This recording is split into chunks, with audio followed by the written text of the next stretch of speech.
On today's episode of the Fresh Brew Run Club, my 100-mile review of the Nike Vomero 18 Gore-Tex. Let's jump into it.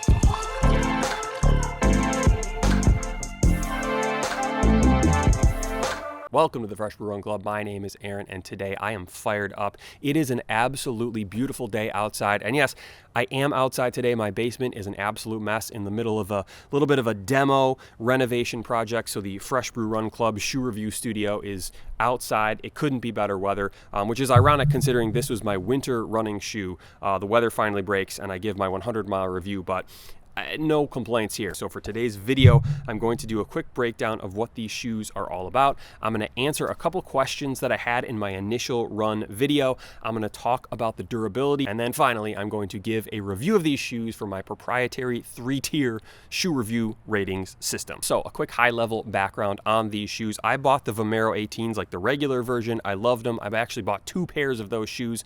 Winter rolled around. It got cold. It has been an absolutely frigid winter here in Michigan, and I was looking for a shoe that could do a few things, namely a shoe that was going to be versatile enough to handle both clear sidewalks and clear streets, but also a little bit of snow. So here's the deal. Unfortunately, not everybody shovels their sidewalks, so you have a situation where you're running on clear pavement, clear sidewalks, clear streets, and then you quickly transition to the person who didn't touch their shovel the entire winter. That snow is packed down, it's hard, it's icy, it's slippery. So I wanted a shoe that would be versatile enough to do both of those workouts. I didn't want something like a heavy-duty trail shoe that was going to be too much for just like clear sidewalks, but I also didn't want to run in like a regular road running shoe and risk slipping and falling and breaking my hip. So that's where the Nike Vomero 18 Gore-Tex came into play. I took a look at this shoe and I said, I think this is what I'm looking for. And I can say after 100 miles, these shoes were exactly what I was looking for. So a quick breakdown of why these shoes are a great winter running shoe, with the caveat that I would say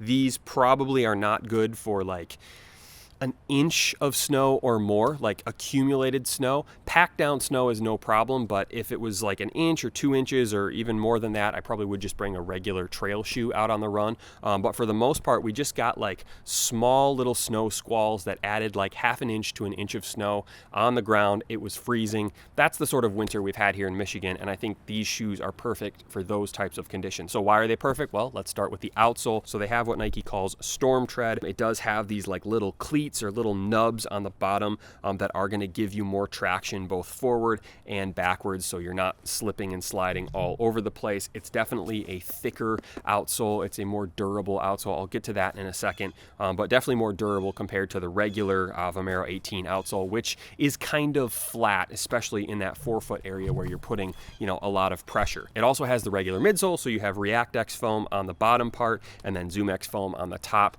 I would say that these are a cushioned daily trainer. They're not quite a max cushion shoe, but if you like a little bit of cushioning on your daily trainer, these are perfect, and there were no changes as far as I could tell from the regular Vomeros. And then the upper, it's a Gore-Tex upper, which is a material that is going to stop water from getting into the shoes, but also offer a little bit of breathability out of the shoes so you don't get super sweaty feet.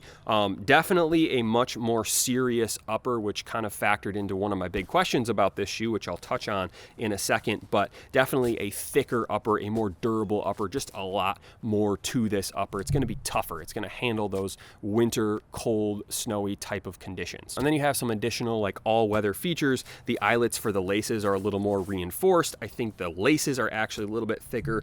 There's a good amount of reflective material around this shoe. It's just kind of a more serious version of the Vomero 18s built for those winter conditions. So a couple questions I had coming out of my initial run review. One, the big question was the size. When I ran in these for the first couple times, they felt pretty tight, specifically tight around the top of the toe box. I wasn't sure if that was because I hadn't broken them in yet or they were actually just a small running shoe. Well, after 100 miles, I do think they are on the smaller side, or at least snug around the top of the foot. So if I could go back in time, I would actually probably size up half a size. I'm a 10 in Nike. I probably would have sized up to a 10 and a half if I was starting all over, but the 10 was fine. It wasn't a deal breaker, but it's definitely a little bit snug. I think I worked in a little more room as I broke these shoes in, but still, after 100 miles, a fairly snug shoe. The other thing I noticed in my first run review was these shoes felt a little stiffer. They felt a little firmer. So I was wondering, like, is that also a matter of me needing to break it in, or are these just a generally stiffer shoe? Well, I think there's a couple answers to that question. One, I think the weather is definitely a factor. I ran in the summer in the original Vomeros, and I have run in the winter in these Vomeros. It has been like 6 degrees Fahrenheit for like 6 weeks straight. So that is going to make a shoe feel a little bit firmer. The other thing is the outsole. Like I said, it's a much thicker, more serious outsole compared to the more flexible outsole of the Vomero 18. I think that contributes to the stiffness. You just don't get as much bend in the outsole as you do with the other version of the shoe. And then the upper also factors into it. The upper of the Vomero 18 is more of a mesh. It's kind of stretchy. It's like a nylon type material. This Gore-Tex upper doesn't have a lot of give to it. It pretty much is what it is. So you're not going to get a whole lot of flexibility and stretching in that upper. You have a much stiffer outsole, and overall that's going to make the shoe feel a little bit firmer. It's not like a firm shoe or like, you know, I'm fighting against the shoe when I'm running, but again, not a deal breaker. Now let's talk durability after 100 miles. It's only 100 miles. The shoe should be in pretty good shape, but sometimes I've run in shoes that just start to fall apart at 100 miles. These shoes are not going to fall apart. They are in fantastic shape. So I'm a heel striker, so I put a lot of pressure on that outside heel area. These heels have, you know, a little bit of wear on the bottom, but at the end of the day, they are still in great shape. The midsole has no issues. It looks virtually brand new. I mean, that's what happens when you run in the snow. I'm not running in a lot of dirt. I'm running in a lot of snow, so these aren't even dirty. And then the upper is also in fantastic shape. It's just a more durable upper. It has this material kind of around the toe, around the outside, that is a little bit, I don't know, stronger, sturdier than the other material. Even the top material, that top Gore-Tex material, is going to be pretty solid. The tongue is in great shape. The laces are in great shape. Really, there is no visible damage other than just some slight wear in the heel area, but that is basically because of my foot strike. That is a me problem, not a Vomero 18 Gore-Tex problem. So after 100 miles, I can confidently say, so far, these are an extremely durable shoe, and that's kind of what they're designed for. So last but not least, my rating of these shoes. So like I said, I have a 3-tier proprietary running shoe review system.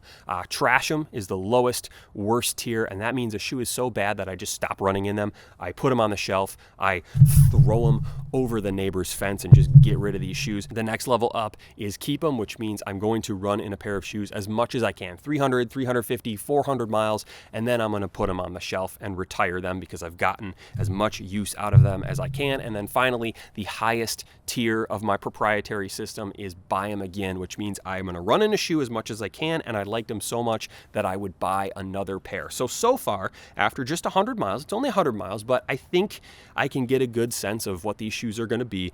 These would be a buy them again, a fantastic shoe. Like I said at the beginning of this video, these were perfect for what I was looking for, the versatility to go from the shoveled sidewalks to the unshoveled sidewalks. It can handle a little bit of light snowfall. It's just a great shoe for me as I traverse through the suburbs during the winter. Absolutely what I was looking for. So I am very happy with these shoes. Now, it's 50 degrees outside in February. I don't think I'm going to be running in these a whole lot more this year. Probably if it starts to rain, these would be good. I think that traction on the bottom of these shoes would be good for rain. It's going to keep the water off of my feet. But really, these are a winter type of running shoe. And so as it warms up, I'm probably going to move on to just a regular road running shoe. But if I were running hundreds of miles in winter conditions, I would absolutely be buying another pair of these.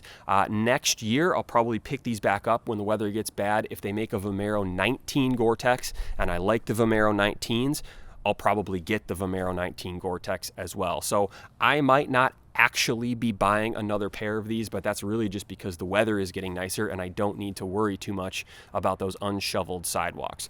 So yeah, that is my 100-mile review of this shoe. Like I said, I don't think I'm going to get to 300 miles to make that final video. Maybe I'll make one next year, or maybe it will just snow all of February and all of March and into April, and maybe even into May, which would be a bad situation, but would be great for making a 300-mile review of these shoes. So let me know if you have any questions about these shoes. I'll do my best to answer them in the comments below, but that'll be the video for today. So thank you for watching. Subscribe if you haven't already, and I will see you soon.